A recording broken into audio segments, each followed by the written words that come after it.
સુરેન્દ્રનગરમાં surprise checking માટે એક અધિકારી જાણીતા છે અને આ અધિકારી જ્યારે ગઈકાલે ચેકિંગમાં નીકળે છે ત્યારે ભાગમભાગ થઈ જાય છે, કારણ કે લાઈવ કોલસાનું ખનન થતું હતું અને તે જ સમયે અધિકારી અને તેની ટીમ ત્રાટકે છે. ગુજરાતમાં આ એવી પ્રથમ ઘટના હશે કે કોઈ અધિકારી ખનનમાં કેટલું જોખમ હોય છે તે જાણવા માટે પોતે કોલસાના કૂવામાં ઉતરે છે અને નિરીક્ષણ કરે છે.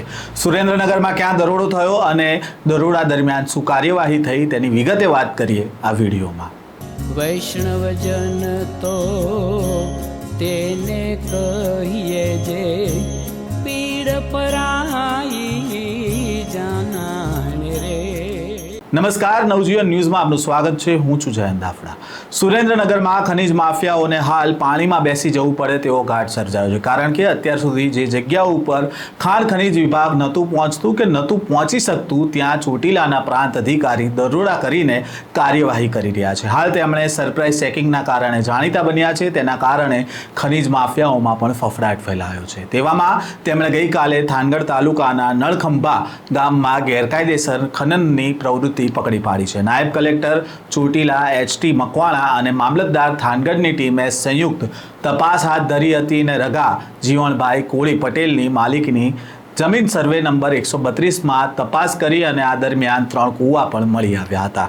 એક કૂવામાં કાર્બોસેલનું ગેરકાયદે ખનન થતું હતું અને અધિકારીની ટીમને જોઈને ભાગમભાગ થાય છે અને કૂવામાંથી 11 મજૂરોને સલામત રીતે બહાર પણ કાઢવામાં આવે છે. સ્થળ પરથી એક ચરખી, 3 બકેટ, એક કમ્પ્રેસર અને 15 ટન કોલસો મળી કુલ 8 લાખ રૂપિયાનો મુદ્દામાલ જપ્ત કરવામાં આવ્યો છે.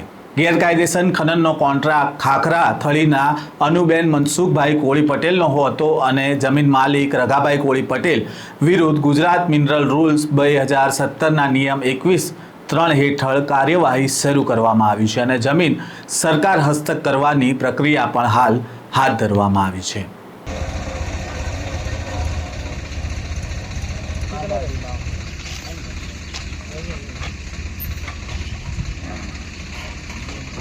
કયું ગામ છે બેન? કયું ગામ છે? મોતના કુવામાં કેમ જાઓ છો? અંદર ખબર નથી પડતી તમને? અમે બે જાઓ બધા.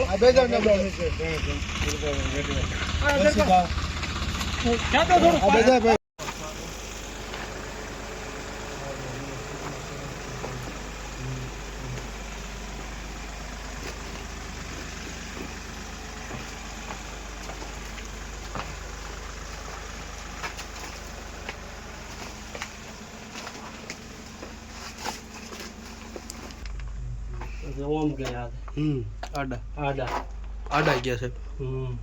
અહીંયા પૂરું થઈ જાય. આ બધો કોલસો આ ઠીયો છે. આ એ ઠીયો છે. એ ઠીયો આવ્યો છે. આ કોલસો એ કોલસો છે. આ જો આ એ કોલસો. આ કોલસો એકદમ પ્યોર કોલસો. આજ રોજ અમારી નાયબ કલેક્ટર પ્રાંત ચોટીલાની ટીમ અને મામલતદાર થાનગઢની સંયુક્ત ટીમ દ્વારા થાનગઢ તાલુકાના નળખંભા ગામે આવેલ ખાનગી સર્વે નંબર 132ની અંદર કે જેના ખાનગી માલિક છે રઘુભાઈ જીવણભાઈ કોળી પટેલ, તેઓને ત્યાં આકસ્મિક તપાસણી કરતાં કુલ 3 કૂવા મળી આવેલ છે અને લાઈવ કૂવાની અંદર જે મજૂરો કામ કરતા હતા એ અંદર હતા અને એ તમામે તમામ 12 મજૂરોને રેસ્ક્યુ કરી અને બહાર કાઢવામાં આવેલ છે સહી સલામત રીતે. સાથે સાથે એક ચરખી, એક જનરેટર અને 15 ટન કાર્બોસેલનો જથ્થો એમ મળીને કુલ 8 લાખનો જથ્થો જપ્ત કરવામાં આવેલ છે. તેમજ બાજુમાં આવેલ સરકારી પડતર જમીનની અંદર 2 મોટી સુરંગ મળી આવેલી છે અને આ સુરંગની અંદર પણ મોટા પ્રમાણમાં કાર્બોસેલનું ગેરકાયદેસર ખનન થતું હોવાનું ધ્યાને આવેલ છે.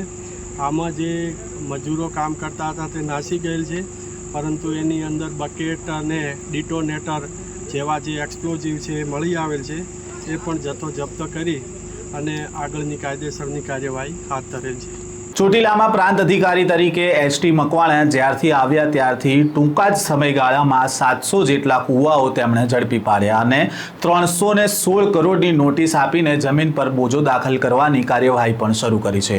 હજી પણ કેટલાક ખાતાઓની તપાસ ચાલુ છે અને 100 કરોડથી વધુની નોટિસ મળે તેવી પણ સંભાવના છે. ઉલ્લેખનીય છે કે પ્રાંત અધિકારીની આ કાર્યવાહીના કારણે ખનીજ માફિયાઓ પાણીમાં બેસી ગયા છે, પરંતુ ખનન બંધ થતા કોલસો અને વિસ્ફોટના ભાવ 4 થી 5 ગણા વધી ગયા છે અને રાતોરાત પૈસાદાર થવાની લાલચમાં હવે ખનન કેટલાક લોકો શરૂ કરી રહ્યા છે. અને ગઈકાલે જ્યારે પ્રાંત અધિકારી દ્વારા રેડ કરવામાં આવી ત્યારે તેમણે પોતે પણ કોલસાના કૂવામાં ઉતર્યા હતા અને આ ગુજરાતમાં પ્રથમ વખત એવું બન્યું હશે કે કોઈ અધિકારી કોલસાના કૂવામાં ઉતર્યું હોય.